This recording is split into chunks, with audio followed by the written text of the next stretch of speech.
Hi, Jason. Hello, Drew. How you doing? Isn't this so funny? I feel like I don't know something about seeing you because I know you from SNL.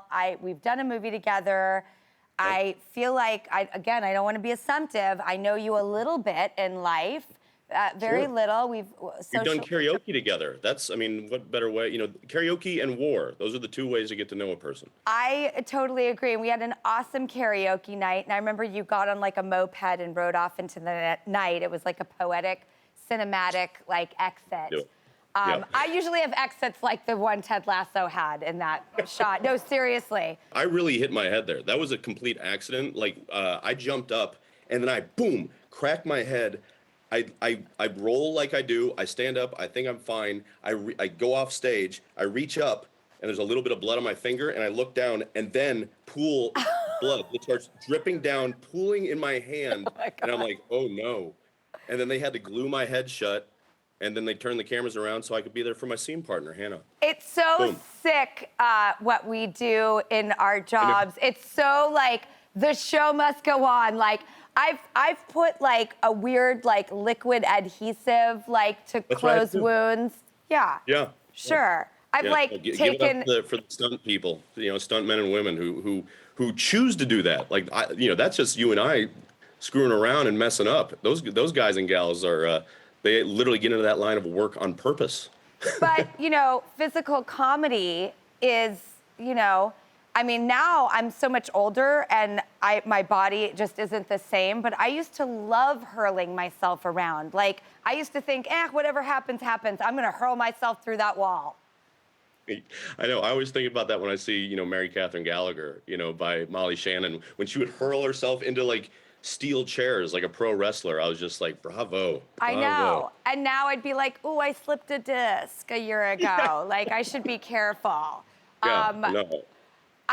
okay, so you and your amazing family, and Yeah. you do have an extraordinary family. Like, you guys Yeah. seem like a true definition of like a beautiful unit. Well, that's very nice of you. I mean, Olivia carries the bulk of that beauty, within our little duo and the kids as well. But I've been taking the kids, during the quarantine. We've been watching everything. And I love going with the old school movies, the ones that I was, raised on, and some of those you were in, specifically E.T. And yeah, I mean, that's an amazing experience to go through with your 6 and 4-year-old. How old were you when you made that? Six. But like Absolutely. now I'm really protective of my kids and kind of doing everything a little differently, not in spite of my childhood, but just with my beautiful little baggage. I'm sort of like, okay, let's wait. Let's have you be kids. What do you feel about like your kids acting social media growing up? What's your sort of line in the sand slash like open-mindedness? Yeah, I mean, for me, I think a big part of when you have a family member, you come from a family of actors. I was fortunate to grow up with my uncle is George Wendt, who played Norm on Cheers. But for the most part, it's really just about opening a child's eyes to it being a possible occupation. Like wow, someone does the voices to those cartoons. And so for us, I mean, look, Otis is already like between the two of them, Otis is like the premise sort of mindset, like almost like a writer where he's like, wouldn't it be funny if this happened? Whereas Daisy, and this really came to play and it came to light when watching E.T. Otis literally started crying in the first 10 minutes. When E.T. gets left, bawling, inconsolable. And when Daisy's watching you, like her a version of herself, like a little girl, just in it like she's like does the faces along with you. I don't know if you ever watched that when you see someone like next to you at like at a musical, kind of like when someone's sad, they're making a sad face. But that's a perfect example of it. There's not many movies where a young girl gets to be that evocative, that emotive, and deal with that many things, and have so many adorable things happening in the similar kind of hair that Daisy would put her, has her mom put her hair in with pigtails, and to see a little girl go through that, and that little girl be my little girl and Olivia's and I's little girl. It's like, yeah, you might have created a monster by how good you are in that movie and how good that Well, film is. I think that you just made me have an aha moment, and I really want to tell you about it. You I just mean, like yeah. peeled away some layers of my own personal fear because I think as you were talking, I just felt so excited for your kids to have such a safe environment.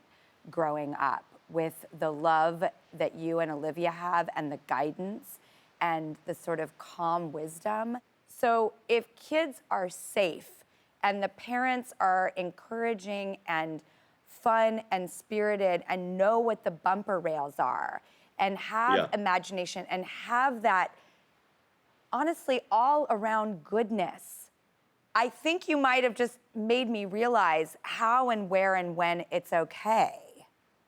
I mean, I'm happy to hear that, but they're going to make believe anyway. You know, it's. Now I don't know if we would, you know, end up having them do, films, television, and commercial, but we've had them in improv classes. You know, they've done little sketches with me, like during the quarantine, we did a piece for my old SNL brother. Seth Meyers on his show, and me, I was like raised by movies in many ways. Like I always joke, even though I had an uncle in show business, my other uncles were people like, Gene Hackman and Bill Murray and Tom Cruise. And so after I saw Karate Kid, I took karate lessons. After I saw The Color of Money, I wanted to play pool. After I saw Beverly Hills Cop, I wanted to be a black guy from Detroit. Like like I was that susceptible to it, and I was always doing, make believe with friends and getting in trouble for it for a long time, talking during class. But yeah, I think the exposure to any of these things that your kids want is helpful. It keeps it from being an obsession almost. Yeah, I know. Everything about what you're saying has made me a little more playful today, and I really Yeah. appreciate that.